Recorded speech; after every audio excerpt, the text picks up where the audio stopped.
లోకంలో కొన్ని పరమమంగళప్రదమైనటువంటి వస్తువులు ఉంటాయి.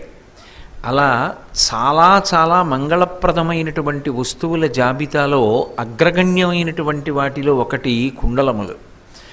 కర్ణవేధ అని మనకి చేసేటటువంటి సంస్కారములలో అది కూడా ఒకటి. పిల్లలకి చెవులు కుట్టారు అని చెప్పి చెవి యొక్క కింది తమ్మికి రంధ్రం చేయిస్తారు. అది కర్ణవేధ అని 16 సంస్కారాల్లో అది కూడా ఒక సంస్కారంగా చెప్పబడుతుంది. అయితే కర్ణవేధ లేకపోతే అంటే శాస్త్రం అంది అసలు నిజమైన కర్ణవేధ ఇది అంటే జీవితంలో గురువుగారి దగ్గర మంత్రోపదేశం పొందనటువంటి చెవి ఏది ఉంటుందో అది పరిపూర్ణత్వాన్ని సంతరించుకోదు అని. ఆ చెవి ద్వారా మంత్రోపదేశం పొందాలి. కాబట్టి చెవికి ఎనలేని ప్రాముఖ్యత ఉంది. ఆ చెవికి పెట్టుకునేటటువంటి ఆభరణమైనటువంటి కుండలం తనంత తానుగా పరమ మంగళప్రదమైనటువంటి ఆభరణం. చెవికి పెట్టుకునేటటువంటి ఆభరణం ఒకటి శోభనిస్తుంది, అది ఎంతో అందాన్ని కల్పిస్తుంది. అమ్మవారి విషయంలో అమ్మవారికి కొత్తగా అందాన్ని ఇవ్వవలసిన అవసరం లేదు, ఆవిడ అందానికో అందం అది, అంతే, అంతవరకే చెప్పవలసి ఉంటుంది. ఆ కుండలానికి ఉన్నటువంటి ప్రత్యేకత ఏమిటి అంటే ప్రత్యేకించి సువాసిని విషయంలో, సువాసిని అంటే పెళ్ళైనటువంటి స్త్రీ, సభర్తృక భర్త జీవించి ఉన్నటువంటి స్త్రీ, ఆమె విషయంలో కుండలాన్ని అంటే చెవికి పెట్టుకునేటటువంటి ఆభరణాన్ని ఒక ప్రత్యేకమైనటువంటి ప్రతిపత్తితో మాట్లాడతారు. దానికి తాటంకము అని పేరు. తాటాకుతోటి మొదట చిహ్నము చెయ్యబడి తరువాత ఆభరణము అలంకరింపబడుతుంది అని.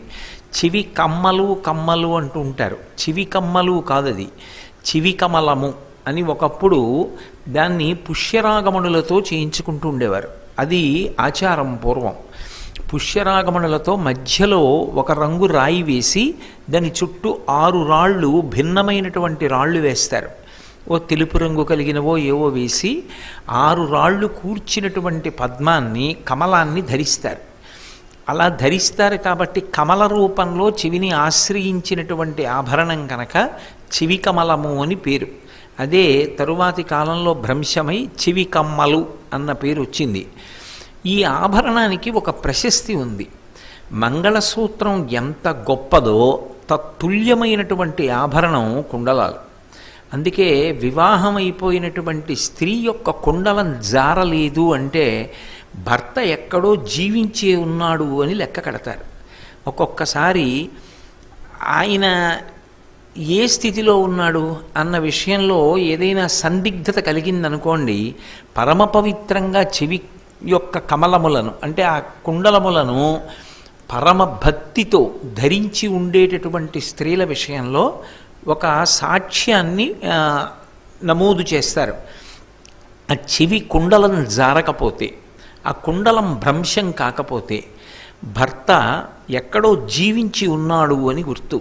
అంటే ఆ కుండలానికి అంతటి ప్రాధాన్యత ఉంది.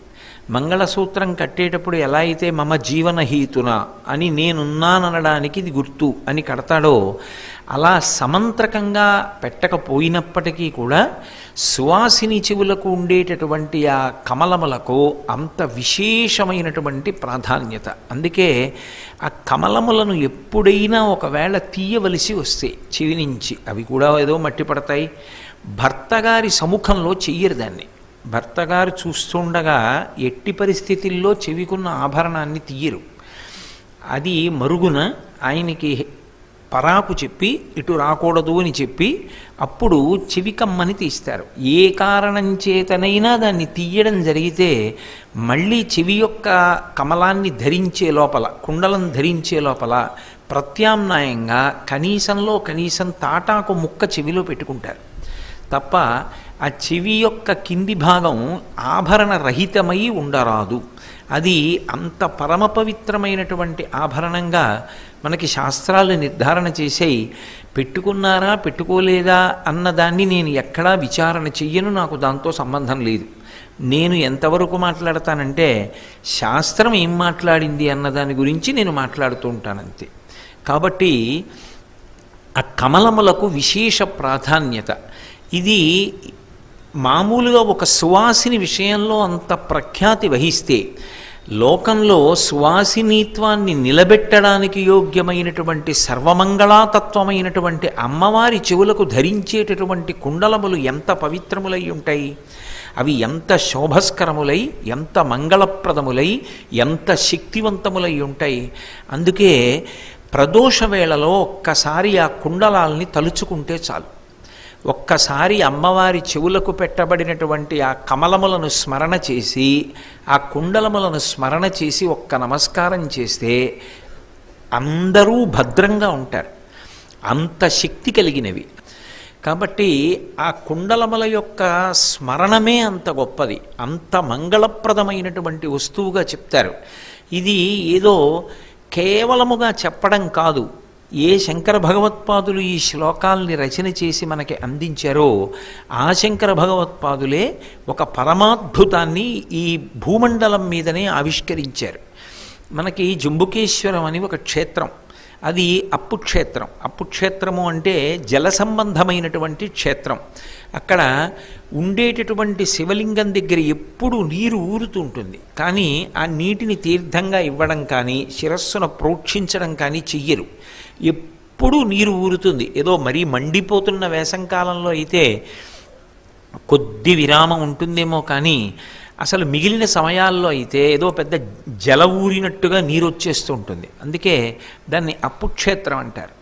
అక్కడ అటువంటి జంబుకేశ్వర క్షేత్రంలో శివలింగం ఎంత ప్రఖ్యాతి వహించిందో అక్కడ ఉన్నటువంటి అమ్మవారు అఖిలాండేశ్వరి అంత ప్రఖ్యాతి వహించినటువంటి తల్లి.